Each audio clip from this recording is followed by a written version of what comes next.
Hello student, देखिए बात करते हैं हम 7 चैप्टर से 11th क्लास पे। तो उसमें क्या था, देखिए चैप्टर का नाम था कणों के निकाय तथा घूर्णी गति।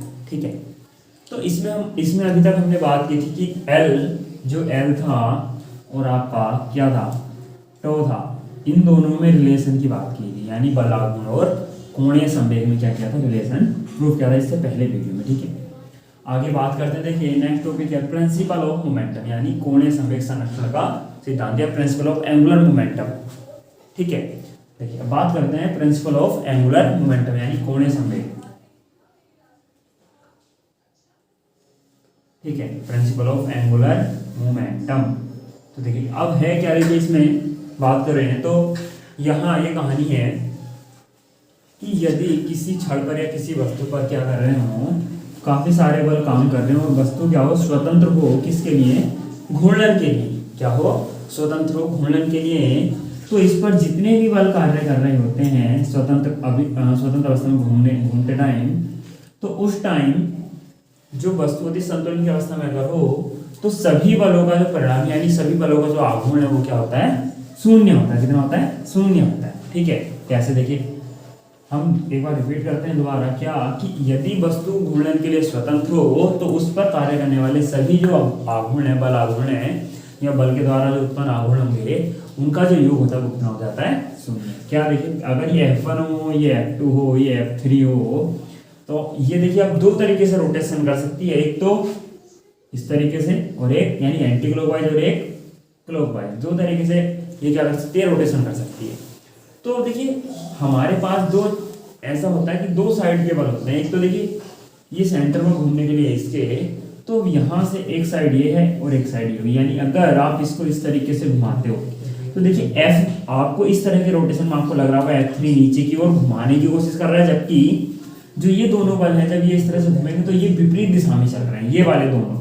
ठीक, लेकिन अगर हम बात करें इस वाले की एंटी क्लॉकवाइज की, तो एंटी क्लॉकवाइज में F1 F2 इसको नीचे यानी इसी डायरेक्शन में ले जाने की कोशिश कर रहे हैं, तो F3 इसके अपोजिट डायरेक्शन में आ रहा है।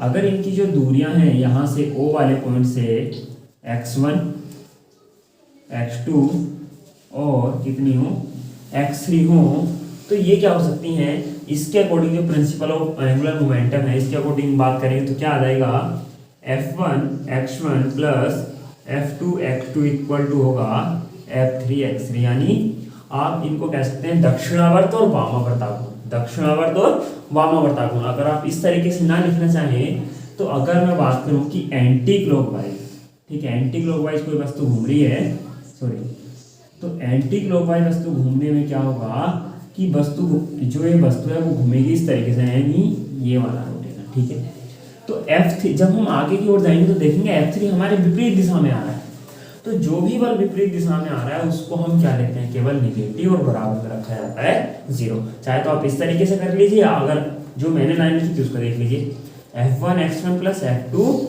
x2, और देखिए इस माइनस वाले को ले जाएंगे तो वही लाइन आ जाएगी जो मैंने अभी आपसे बात की थी। ठीक है, तो ये क्या हुआ आपका प्रिंसिपल ऑफ एंगुलर मोमेंटम। ठीक है, मोमेंट ऑफ इनर्शिया यानी जड़त्व का आघूर्ण। ठीक है, moment of inertia, momentum of inertia. ठीक है, तो इसमें क्या है कि देखिए जैसे हमारे पास जड़त्व होता था सरल रेखीय गति में, तो वो क्या करता था कि हमारे पास वस्तु में गति की परिवर्तन का विरोध करता था, एक समान गति है विराम में है, तो वैसे ये क्या करता है, घूर्णन गति में परिवर्तन का, यानी जब एक समान कोणीय वेग से गति कर रही होती है वस्तु, तो उसकी गति में जब विरोध किया जाता है तो वो होता है मोमेंट ऑफ इनर्शिया। ठीक है, तो ऐसा गुण है वस्तु का ये कि क्या करता है, उसकी जब यूनिफॉर्म एंगुलर वेलोसिटी से वस्तु क्या कर रही होती है, रोटेशन कर रही होती है, तो उस टाइम जो वस्तु के अंदर ऐसा गुण है कि वो अवस्था परिवर्तन का विरोध करता है, तो उसको हम बोलते हैं मोमेंट ऑफ इनर्शिया या मोमेंट इनर्शिया।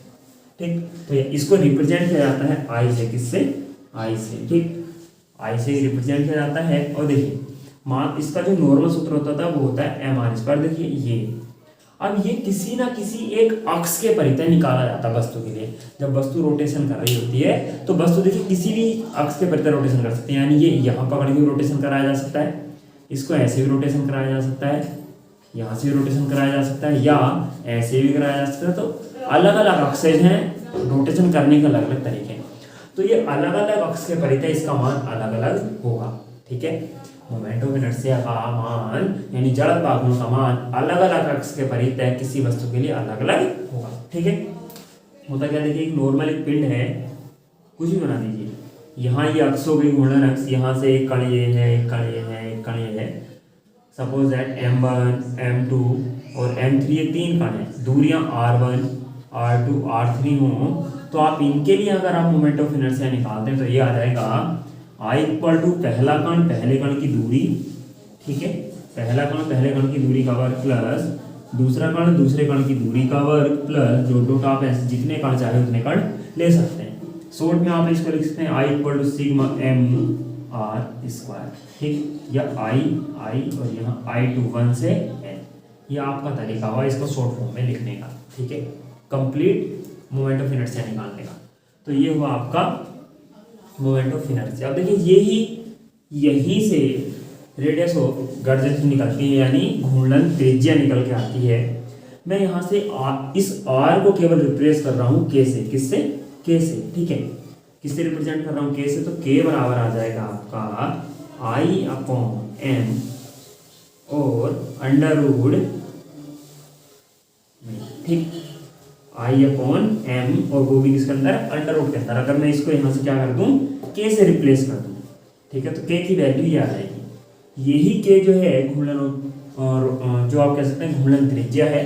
परिभाषा देखिए, आप जो परिभाषा है इसकी बहुत, अगर आप इसको नॉर्मल इस सूत्र से देखेंगे तो बहुत ईजी है। किसी वस्तु का जड़त्व आघूर्ण या ये जो दूरी है किसी अक्ष के परितः वह लंबवत दूरी कण की, किसी कण की अक्ष के लिए वह लंबवत दूरी जो किससे प्राप्त होती हो, उस अक्ष के परितः उस वस्तु के जड़त्व आघूर्ण तथा उस वस्तु के द्रव्यमान के अनुपात यानी जड़त्व आघूर्ण और वस्तु का जो द्रव्यमान है दोनों का अनुपात, और इन दोनों के अनुपात का वर्गमूल या कह सकते हो आप इसकी निष्पत्ति का वर्गमूल के बराबर होती है। यानी जो घूर्णन त्रिज्या वो क्या होती है, जिस अक्ष के परितः निकाल रहे हो उस वस्तु के परितः जड़त्व आघूर्ण और उस वस्तु के द्रव्यमान का जो रेशियो है आप कह सकते हैं निष्पत्ति है, और निष्पत्ति का वर्गमूल जो होता है, अंडर रूट लगा इसका मतलब वर्गमूल जो होता है के बराबर है।